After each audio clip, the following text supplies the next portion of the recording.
The military necessity for the presence of the Ukrainian armed forces on Russian territory was, is and will be stated in an interview with Obozrevatel, veteran of the Russian-Ukrainian War, Reserve Major of the Ukrainian Armed Forces Alexey Getman, speaking about the situation in the Kursk region.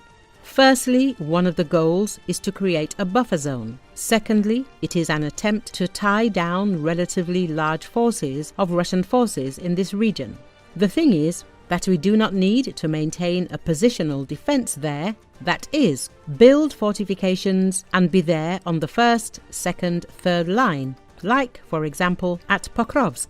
We can maneuver. By maneuvering with a small number, we can force the enemy to keep a large number of troops there. From a military point of view, this is quite understandable and advantageous, he explained. Also, as Getman added, it is important that the war be on Russian territory, as long as we cannot achieve peace on terms acceptable to us, as long as the fighting continues. The expert concluded that the presence of the Ukrainian armed forces on Russian territory has both military and political meaning. You can't completely separate them, because war is a continuation of politics by other means.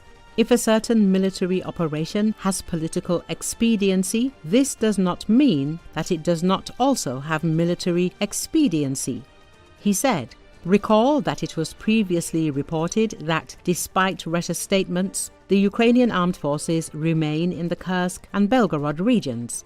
As reported by the Special Operations Forces, only on Saturday, April the 26th, a group from the 73rd Center in Kursk region destroyed an entire group of servicemen from the 810th Marine Brigade of the Russian Armed Forces during special operations.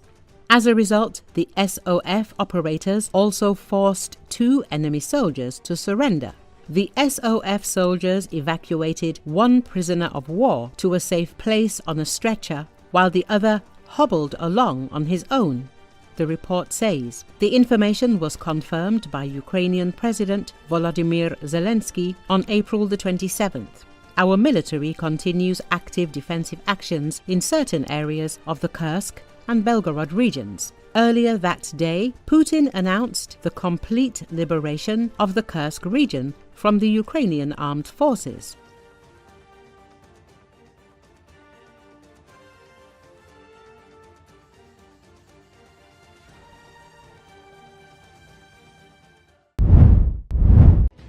About 600 North Korean soldiers have been killed in Russia's war against Ukraine. This number was named by South Korean lawmaker Lee Sun-kun, citing intelligence agency data, Reuters writes. He detailed that the current losses of the DPRK troops are estimated at 4,700 people, including about 600 killed. The bodies of those killed were cremated in Kursk, and then the remains were brought to the DPRK, he said. Lee Sun-kun added that since the beginning of the year, about 2,000 soldiers have been returned to North Korea, who are likely being held in isolation in Pyongyang. According to the legislator, soldiers from the DPRK have shown signs of improving their combat capabilities. Recall that there are approximately 15,000 North Koreans fighting on the Russian side. In the summer of 2024, Russia and the DPRK signed a comprehensive strategic partnership agreement, which provided for mutual assistance in the event of an armed attack. And already in the fall, South Korean intelligence reported that the DPRK sent 3,000 troops to the Russian Federation to participate in the war against Ukraine. These troops were deployed in the Kursk region. In the winter, the Ukrainian Armed Forces captured 2 North Korean soldiers who fought in the Kursk region. They were taken to Kyiv, where SBU investigators worked with them. In January, Ukrainian President Volodymyr Zelensky said that one of the captured North Korean soldiers wanted to stay in Ukraine. North Korean leader Kim Jong-un authorized the deployment of armed forces to Russia's Kursk region, citing the need to uphold treaty commitments, according to a statement by the Central Military Commission of the Workers' Party of Korea. The commission said the move was based on an assessment by Kim that the situation met the conditions of Article 4 of the Treaty on Comprehensive Strategic Partnership between Moscow and Pyongyang. The article obliges mutual military support if either party is attacked by an external force. It said military activities by North Korean troops in Russia fully conform to all the provisions and the spirit of the UN Charter and other international laws. On Saturday, the Kremlin announced that Russian forces had driven out Ukrainian troops from Kursk. Russian Chief of the General Staff Valery Gerasimov thanked North Korean soldiers who fought shoulder to shoulder with Russian servicemen.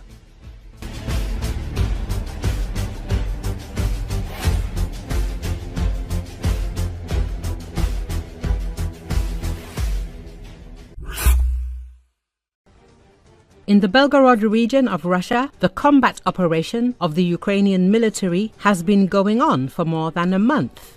During this time, the armed forces of Ukraine took control of the border sanitary strip near the villages of Popovka and Demidovka, inflicted significant losses on Russian troops, and the operation entered the phase of positional defense.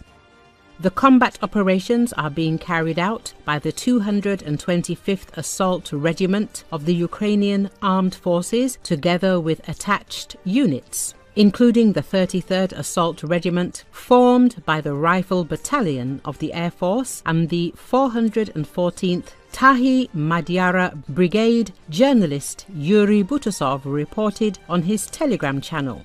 According to him, the raid was initially planned as a surprise attack to inflict significant losses on the enemy and divert its forces in the direction of the Russian offensive on Guevo and Gornal. The task, according to Butasov, was successfully completed. The operation has entered a phase of positional defense in the forested area along Russian defense lines and Dragon's Teeth fortifications. Ukrainian troops are operating in small infantry groups and using drones with active support from artillery, aviation and precision missiles. The Russian command, according to the journalist, has transferred significant forces to the combat zone, in particular the 34th and 128th Motorized Rifle Brigades, the 83rd Motorized Rifle Regiment, the Akhmat Special Forces, the 155th Marine Brigade Battalion, the Espanola units and the FSB units. Butasov noted that Russian troops suffered serious losses. The 128th Brigade and the battalion of the 155th Brigade were withdrawn for reinforcement. According to the 414th Brigade alone, Ukrainian pilots destroyed more than 100 enemy armored vehicles. He also emphasized that the loss ratio is now significantly in favor of the Ukrainian side, and elite units of the Russian Federation, in particular Akhmat and Espanola, were unable to complete the tasks assigned to them. The journalist called for all participants in this operation to be awarded state awards and stressed that every successful military action must be completed on time, given that the main objectives of the raid have already been completed.